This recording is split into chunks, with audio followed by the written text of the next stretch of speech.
మేరు పరేత నాయకుని మేలిమి దూతల్ అటేనిన్ పల్కుండు ఆ తోర పున్పుణ్య లక్షణమున్ దుష్కృత భావమున్ దండకృత్యమున్ బీరము తోడన్ ఈతనికి అభిష్ట నివాసము పూని దండ్యులు ఎవ్వారలు సర్వభూతములో వారక కొందరు పాపకర్ములో.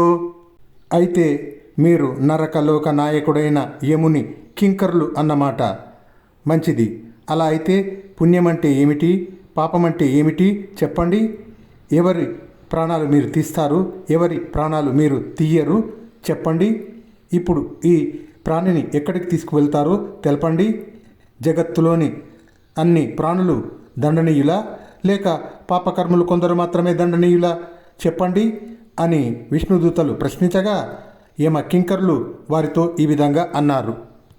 వేద ప్రణిహితమే అనుమోదంబుగన్ ధర్మమయ్యన్ మున్ను తత్ అన్యంబు ఏది అగును అది అధర్మంబు అదియును హరిరూపు వేదం అనన్ విను కథనన్.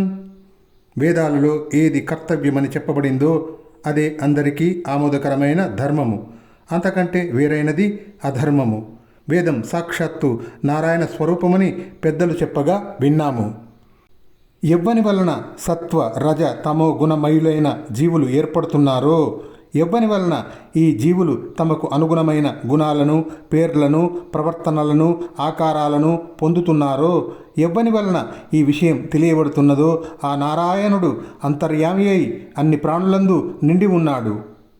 సూర్యుడు, అగ్ని, ఆకాశము, వాయువు, గ్రహాలు, చంద్రుడు, సంధ్యలు, పగళ్ళు, రాత్రులు, కాలం, భూమి ఇవన్నీ ఈ దేహదారులైన జీవుల సర్వకర్మలకు సాక్షులు. వీటి సాక్ష్యాన్ని అనుసరించే ధర్మ అధర్మ నిర్ణయం జరిగి అధర్మపరులు దండింపబడతారు, శిక్షింపబడతారు. ఇప్పుడు మీరు ఈ క్రమ పద్ధతికి అడ్డు తగిలారు. కర్మబద్ధులైన జీవులందరూ దండింపదగిన వారే అవుతున్నారు.